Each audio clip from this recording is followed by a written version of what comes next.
مولوي صاحبانو په تیرو درسونو کې مو پرون متعارف د خبر رسول صلی الله علیه وسلم کړی. اوس شارح ماتن په دغه عبارت سره ما به الاشتراک ذکر کی درته په مابین د خبر متواتر کې او ما به الاشتراک درته ذکر کی په مابین د خبر رسول صلی الله علیه وسلم کې. د دې دوانو په درمیان کې ما به الاشتراک څه شی دی او دلته ما به الامتیاز څه شی دی. ما به الاشتراک د دوانو په درمیان کې دا دی چې خبر رسول هم موجب د چا دی د علم دی او خبر متواتر هم موجب د چا دی د ما به الاشتراک. هغه علم واجبی او دی هما، ولیکن ما به الامتیاز بیا د دوانو په درمیان کې دا دی چې خبر متواتر موجب د علم ضروری دی او خبر الرسول صلی الله علیه وسلم دا موجب د علم استدلالی دی.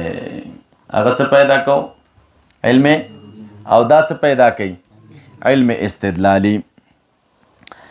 خو دې ځای کې چې موږ او تاسې وایو لکه مثال به څنګه مولوي صاحبانو، لکه ته وایې چې البینة علی المدعی والیمین علی من انکر، دا خبره لاندې را روانه ده. دا استدلالی چې موږ او تاسې وایو نو استدلالی کې یا د منصوب بسوی دلیل، نو ماتن د دلیل تعریف نه دی کړی او دا وایي چې دا موجب د چا دی د علم استدلالی دی، نو دلیل وایي چاته، نو دا تاسو ځان سره یو ځل زده کړئ مولوي صاحبانو. مذهب د اهل کلامو دا دی چې دلیل ویلی کیږي وهو الذي يمكن التوسل بصحيح النظر فيه الى العلم بمطلوب خبري. دا هغې ته ویلی کیږي چې ممکن وي رسیدل په صحیح نظر سره په ده کې چې ته راولګېدلې صحیح نظر دې په ده کې وکړه، نو ممکنه ده چې د دې په توسط ته ورسېږي الى العلم بمطلوب خبري نه، علم ته په چا یعنی دې په توسط چې دې کې د صحیح نظر وکړه ستا علم په چا راشي؟ په مطلوب. دا یو. او دلیل هغه شي دا تعریف مو سره وکړه، لکه مثال مولوي صاحبانو دې ځای کې څنګه دی مطلوب خبري دې ځای کې نتیجه ده. نو تا چې راولګېدلې او په صغرا او کبرا کې دې سم صحیح نظر وکړه نو ستا علم په چا باندې راځي؟ په مطلوب خبري باندې راځي. خو دې ځای کې د اهل سنت رایه دا ده، ګورئ دې ځای کې رایه د اهل سنت ده، یو د معتزله ده. اهل سنت والجماعت دا وی چې کله ترتیب د مقدمات وشي یو جماعت پکې دا وی چې علم مدعا ورسره لازم دی او ترتیب د مقدمات ملزوم دی.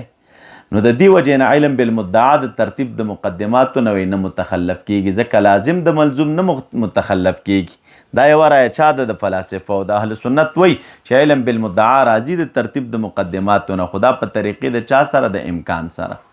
یعنی ممکنه ده چې ته د ترتیب د مقدماتو کې علم دی په مدعا راشي، خو دا نه ده چې د ترتیب د مقدماتو نه بس تا علم په مدعا باندې خامخا راځي. نو ځکه دلته د په تعریف کې ویلي وهو الذي يمكن التوسل الیه.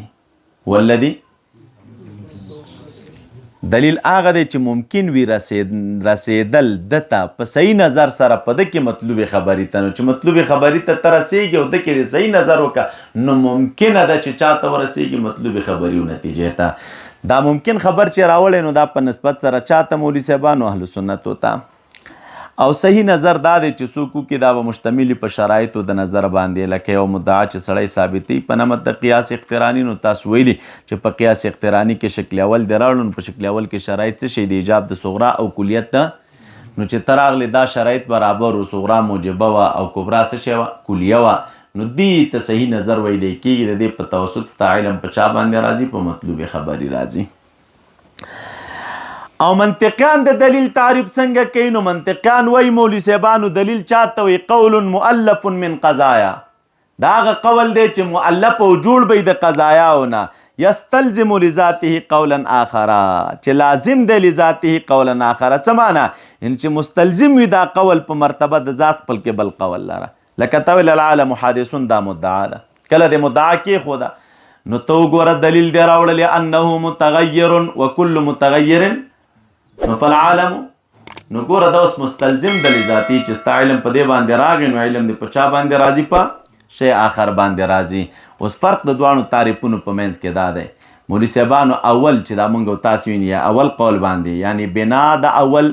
چې موږ او تاسو دلیل په وجود د ثانیه باندې د عالم دی نو بنا په تعریف اول دا دلیل مفرد دی ځکه صحیح نظر دا په مفرد کې کیږي او بنا په دویم باندې دا مولوي صاحبانو دلیل څه شی دی دا مرکب دی ولې ځکه مولوي صاحبانو دلته دویم صورت چې کله لزوم راغی نو لزوم په چا کې په مفرداتو کې نه بلکې په چا کې په مرکباتو کې راځي تاسو وګورئ وهو دی وی دا خبر رسول یوجب العلم الاستدلالی دا واجب علم استدلالی لره علم استدلالی څه معنا ای الحاصل بالاستدلال هغه علم چې حاصلیږي په استدلال سره عین نظر فی الدلیل چې تراولږي په دلیل کې څه شی وکړي نظر وکړي اوس ملا صاحب دلیل نه پیژنم دلیل چاته ویل کېږي وهو الذي يمكن التوسل دا هغه دی چې ممکن وي رسېدل په صحیح نظر سره په دې کې الی العلم مطلوب خبری علم ته په مطلوب خبری باندې علم ته چې تا صحیح نظر په دې کې وکړه نو علم دې په چا باندې راځي په مطلوب خبری راځي او د امکانو فایده مې درته ویله چې امکانو یې ولې راوړی ده اشاره د مذهب د چاته د اهل سنتو ته وقیل او چا ویلي دي قایلین څوک د مولوي صاحبانو منطقیان الکه منطقیان دلیل چاته وي نو قول مؤلف من قضایا دا قول دی چې جوړ دی د قضایا او نه یستلزم لذاتی قولا آخر چې دا مستلزم به په مرتبه د ذات خپل کې بل قول لره مستلزم به په مرتبه د ذات خپل کې چا لره بل قول لره نو یستلزم څه شی شو لذاتی قولا آخر فعلى الاولین بنا په اول باندې الدلیل دلیل په وجود د ثانیه باندې هو العالم عالم دی چې هغه مفرد دی ځکه تصور راغی او تصور په چا کې په مفرداتو کې وعلى الثانی بنا په دې باندې چې دلته دی ویل قول مؤلفون قولنا دا یو قول دی چې مؤلف به مرکب به جوړ به نو بیا په بنا په دویم باندې قولنا العالم حادث وكل حادث فله صانع وكل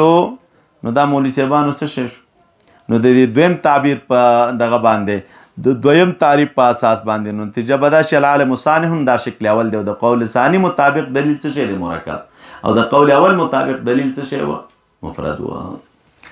د اول قول مطابق دلیل مفرد او د دویم قول مطابق دلیل څه شی دی واما قولهم الدليل هو الذي يلزم من العلم به العلم بشيء آخر فبالثاني اوقف اوفق غرض د شارح رحمت الله علیه اوس په دې عبارت سره مولوي صاحبانو دوی وایي چې دلیل کې به دوه شیان وي شی اول او شی ثانی لکن علم به په شی اول دا ملزوم یو علم به په شی ثانی سره لازم وي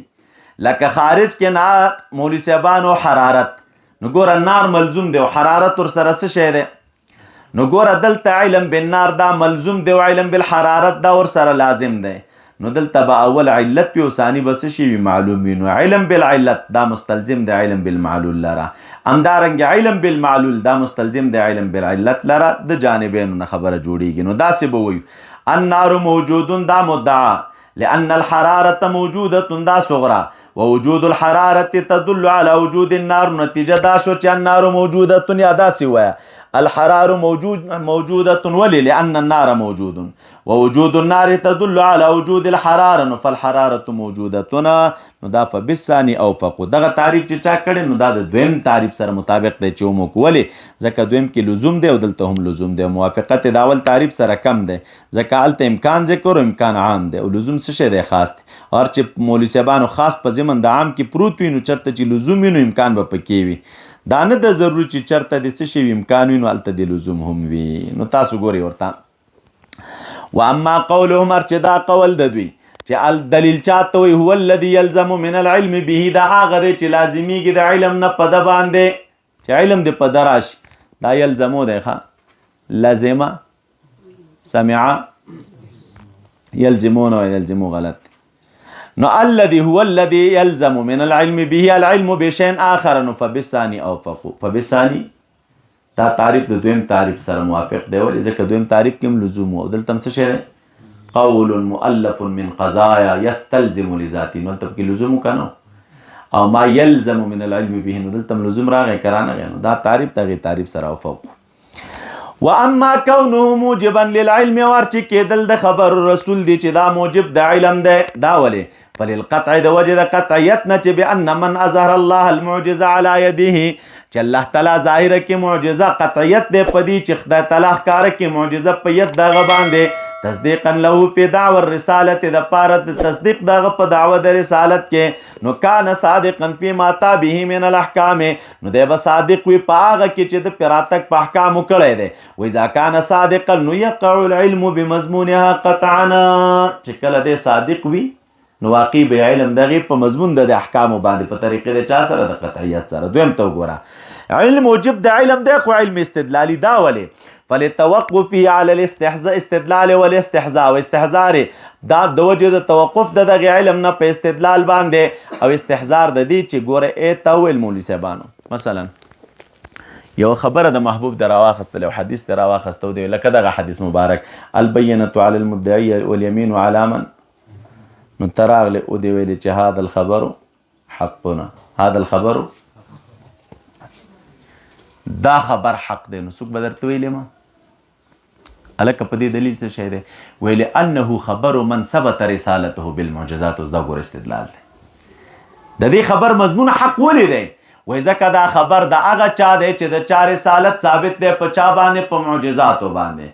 او د کم خبر چې دغسې شان وي چې دا خبر د داسې یو چا وي چې دغه رسالت په معجزاتو ثابت وي نو هغه خو حق وي نو دا خبر هم څه شی دی نو دا کم استدلال چې تا وکړو ګوره موجب د علم دی خو کوم علم علمي استدلال مو کوي استدلال دا دی ګوره ورته واما انه استدلالي فللتوقف فی د وجه توقف د علم نه په استدلال باندې او په استحضار د دې خبرې چې انه خبر من ثبت رسالته بالمعجزات وكل خبر هذا شانه فهو صادق ومضمونه